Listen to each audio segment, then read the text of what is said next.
Thank you so much for inviting me and being able to share the experience that we had in the Excel project of adapting it to another topic, another theme. But let me first set the scene a little bit. I think might be quite useful. Sandra Evans from the University of Tübingen in Baden-Württemberg.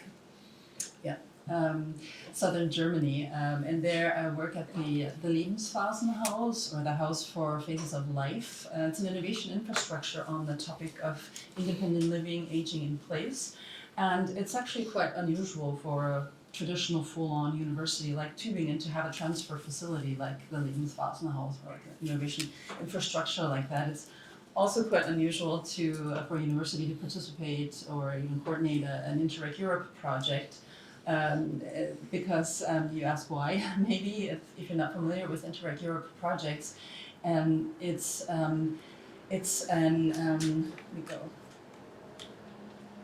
It's an ERDF-funded program that tries to support European cohesion and does that with experience of exchange and learning between regions in order to improve policy, right?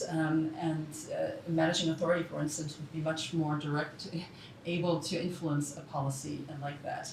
But what you do is, we want to try identify good practices to be transferred to other regions based on their needs. And this is what we then at the Lebensphasenhaus do. We're kind of an orchestrator of an open innovation ecosystem on that topic of independent living and aging in place. So we really need to bring all of the quadruple stakeholders in a dialogue on this topic and exchange their experiences and needs and wants and whatnot. So we thought, well, it would be good maybe to do it via the Interreg Europe program and organize a group of partners that want to also or believe in that. So we have two assumptions.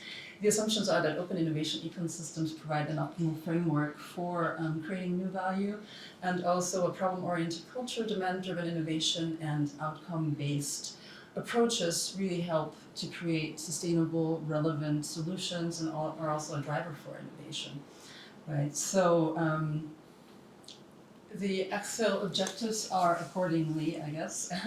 So Excel stands for Accelerating SME Innovative Capacities with the Living Lab approach, or user-centered, demand-driven approach. And what we want to do is to sensitize all parties, but specifically decision makers, policy decision makers, and SMEs towards the benefits of the Living Lab approach. We want to identify good practices in the respective regions, then to improve the policy, the local innovation or regional development policies, and with that, of course, increase innovation capacities and thus also the innovation performance. And last but not least, we want to actively promote trans-regional collaboration and learning through this.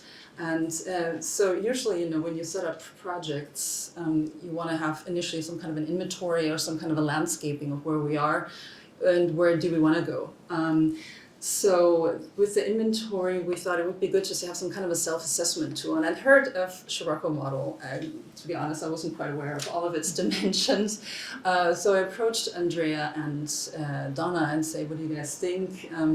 This is a project that we're planning. Would you be interested in participating and also bringing the Scirocco model into this to function as some kind of a self-assessment tool for the regions to identify strengths and weaknesses in order then to be matched in a twinning situation to identify specific good practices which would then be shared amongst the partnership and translated and transferred hopefully into other regions with an action plan on how to improve the policy. Luckily they said yes, and it was wonderful. And once we were awarded the project, the first step, of course, big important step was to go into this adaptation process. And in the background, you see, the original. I'm sure you're all very familiar with the different dimensions, the 12 dimensions. And when you look at ours, you probably also see that we did not change much in the dimensions. They're quite similar. I think it's on the one hand it makes sense. On the other, I think we had to be very pragmatic at that point because we had to do it really quick in the first phase of the project. So the only thing that we changed really was digital infrastructure became innovation infrastructure. Then the population approach went on to demand-driven innovation, and the citizen empowerment became, because also, of course, very important to gauge and get a feel for the user involvement in the different regions. So the dimensions are very similar, but of course, the text, when you go into the scaling and defining of the different dimensions for that topic of open innovation and what's 0, what's 5, and defining all of that is really, as you can imagine, also not very easy. And thankfully, we had Andrea, who really did the brunt of the work. Other colleagues that contributed was from University of Tübingen, my colleague Daniel Buhr, who's an expert on innovation policy, and also Lika Lab, which is a living lab, our advisory partner in the project, which we're also quite lucky to have their perspective and expertise flowing into that. So this is what we ended up with and implemented it in the different regions. Of course, it was a similar approach to have a compilation, quadruple helix compilation of different stakeholders to engage in this dialogue of defining what is open innovation and then trying to assess it. And so here, the feedback that we received, I think it's nothing new. I feel like I'm repeating myself because we've heard it, several times this morning. It is just a wonderful tool to better understand the local context. It really also is extremely valuable in helping to structure the multi-stakeholder dialogue, which is just not easy to have everybody on the board and talk about complex topics like that. And laid open the different stakeholder perspectives and interests, which on the one hand seem obvious, but really nonetheless are surprising when they are, when they come to the fore.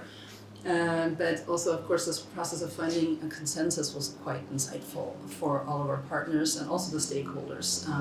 And in that, it was really a wonderful experience because initially, as maybe I didn't emphasize, it was merely a tool on a project level to try and match the regions, and that was it. But it really, with that successful, and everybody realizing, wow, this is really a wonderful tool, it expanded already into the regions and into, let's say, real life, right? And affecting that. So, some of, going over into the more negative or, critical aspects of it, of course, the dimensions have a great potential for overlap, and it's not always clear. It can be confusing what was meant by innovation infrastructure and process coordination or whatnot, and also going across might be confusing, but also within the different dimensions it was always not clear what is meant, which is also I think due to the somewhat abstract or theoretical language that it, in a way is I think a big part of innovation and innovation processes is still quite abstract or nothing real tangible. So I think that just is part of the game. But that's the feedback we got, and with all of this wonderful excitement about the Scirocco model, we all decided that it's a good practice that we want to share with the rest of Europe. And Interreg Europe has a policy learning platform database where good practices that are identified and then also, in a way, approved by experts, they go through another quality loop, are then listed as a good practice, accessible to anyone, any region in Europe. And so, Scirocco tool is on there. So that was one big output, big, but it is an output anyway. And also a sign for the real value of the tool. But it was as I said initially, I went to Andrea and to Donna and said, well, do you want to participate? Not really realizing the dimensions of it, but having the opportunity to work with this within the project, it opened up all that you have been already mentioning today, what you've discovered throughout the different regions and topics that you've implemented this tool in. We wanted just to have a self-assessment at project level, but also came with another really wonderful functions that you realize is the benchmarking, of course the consensus building, but also defining of mission, strategy, policy within the regions itself as well. I think is really valuable to help with that process or thinking process, then according planning, of course, evaluation and monitoring, and the identification of good practice and you know, everything else that you mentioned already. But I think also with the pandemic, I had to say the C word, Corona or COVID. You know, you can imagine that also the project, we were not able to carry it out as we initially had intended. You know, it was planned to visit each other and engage in this dialogue, and we had to, of course, transfer a lot of this online. And with that, we continued to return to Scirocco as a form of guidance also to structure that internal learning, you know, interregional learning and knowledge transfer. And we had two bigger online sessions and workshops where we wanted to identify some good practices and share what the different regions do based on 3 challenges that we all as a consortium identified. And in the first big event that we had, it was merely the dimensions. But in the second step, we had another one, we came into formulating questions. So that was also quite useful. I think we also did some learning in that, you know, questions like, you know, how can you engage SMEs more effectively in innovation processes, like, or a living lab approach, or how do you involve, or how do you establish a sustainable living lab? And so it's these more focused, more direct questions that were also quite, and were, with the help of the Scirocco tool, we were able to formulate. So anyway, you can tell I'm really quite excited about this tool, and it has lots of potential, I think, and I'd love to be able to just keep working with it, and hope we can in some way or another. So yeah, that's it so far. Any questions? Thanks. Thank you very much, Sandra.